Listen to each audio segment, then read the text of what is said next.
अध्यक्ष महोदय, जिस भावना से मैंने यह बिल पेश किया है उसको विरोधी पक्ष के लगभग सभी सदस्यों ने एक मत से महसूस किया है कि देश में बेकारी की जो समस्या है वह एक भयंकर समस्या है और उसके कारण हमारे देश का विकास, चाहे वह सामाजिक हो, आर्थिक हो या सांस्कृतिक, रुका हुआ है और ऐसी स्थिति में हम आगे बढ़ नहीं सकते हैं।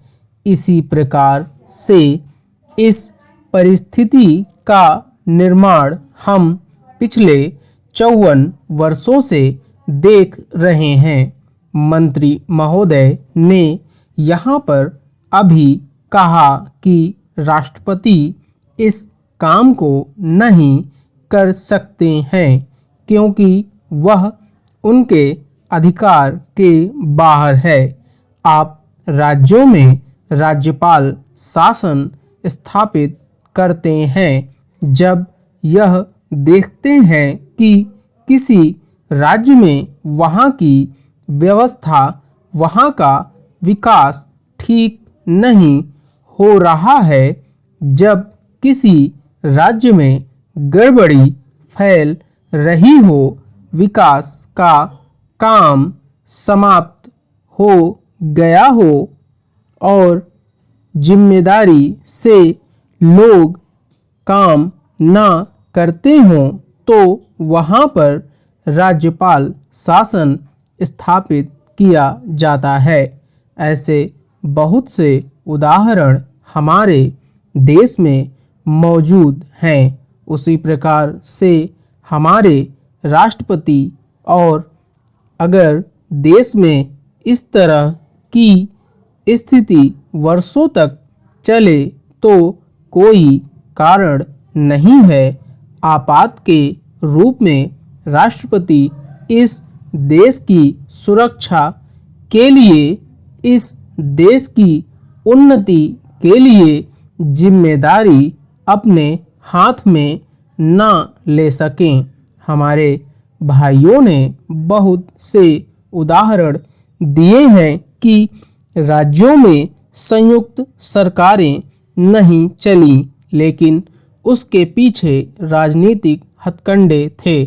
अगर कोई राजनीतिक पार्टी जिम्मेदारी से काम नहीं करती तो विधान में यह स्पष्ट है कि राष्ट्रपति शासन अपने हाथ में ले। मैं एक उदाहरण देता हूँ कि संविधान में आदिवासी हरिजनों के उत्थान के लिए प्रण किया गया था कि 10 वर्ष में उनकी सामाजिक तथा आर्थिक स्थिति को सुधार देंगे, लेकिन यह सरकार उसमें भी असफल रही।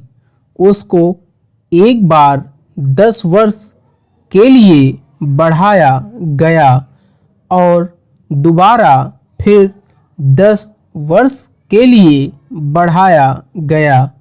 इसी तरह से उसको बढ़ाते जा रहे हैं, लेकिन उनकी आर्थिक और सामाजिक उन्नति आप नहीं कर पाए हैं।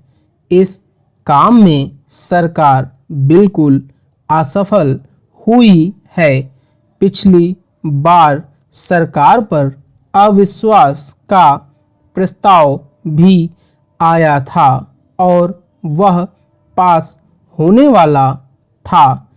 इसलिए मेरा कहना है कि हमारे देश में यह जो बेकारी की समस्या है वह एक बहुत ही भयंकर समस्या है।